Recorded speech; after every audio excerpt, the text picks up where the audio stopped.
Hello busy moms, happy Sunday. ఈరోజు మా ఇంట్లో బ్రేక్ఫాస్ట్ వెజిటబుల్ గోధుమ రవ్వ ఉప్మా. ఇది రెగ్యులర్గా చేసుకునేదే కదా, ఇందులో స్పెషల్ ఏముంది అనుకుంటున్నారా? ఆగండి. మీకు ఉప్మా తెలుసు, కానీ దాని హెల్త్ బెనిఫిట్స్ తెలుసా?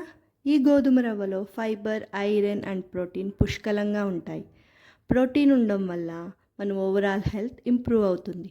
ఫైబర్ డైజెషన్ని ఇంప్రూవ్ చేస్తుంది, వెయిట్ మేనేజ్మెంట్కి యూజ్ అవుతుంది. అలాగే గుడ్ కొలెస్ట్రాల్ని ప్రమోట్ చేస్తుంది. అలాగే ఐరన్ మన బాడీలో ఎనీమియా రాకుండా ప్రివెంట్ చేస్తుంది. అలాగే ఈ వీట్ రవ్వలో కార్బోహైడ్రేట్స్ ఉండడం వల్ల మనకు ఇన్స్టెంట్ ఎనర్జీ వస్తుంది. అలాగే గుడ్ ఫ్యాట్స్ ఉండడం వల్ల హార్ట్ హెల్త్కి చాలా మంచిది. అలాగే మనం ఈ ఉప్మాలో క్యారెట్, టమాటో, ఆనియన్, క్యాషు, పల్లి యూజ్ చేయడం వల్ల vitamin C, vitamin A, calcium, potassium, magnesium అంటే ఎన్నో వైటమిన్స్ అండ్ మినరల్స్ మన బాడీకి అందుతాయి. ఎర్లీ మార్నింగ్ ఇలాంటి కంప్లీట్ అండ్ హెల్దీ బ్రేక్ఫాస్ట్ తీసుకోవడం వల్ల మనం రోజంతా యాక్టివ్ అండ్ ఎనర్జెటిక్గా ఉంటాం. ఓకేనా? మరి సబ్స్క్రైబ్ చేయొచ్చు కదా friends. Please subscribe. Bye bye.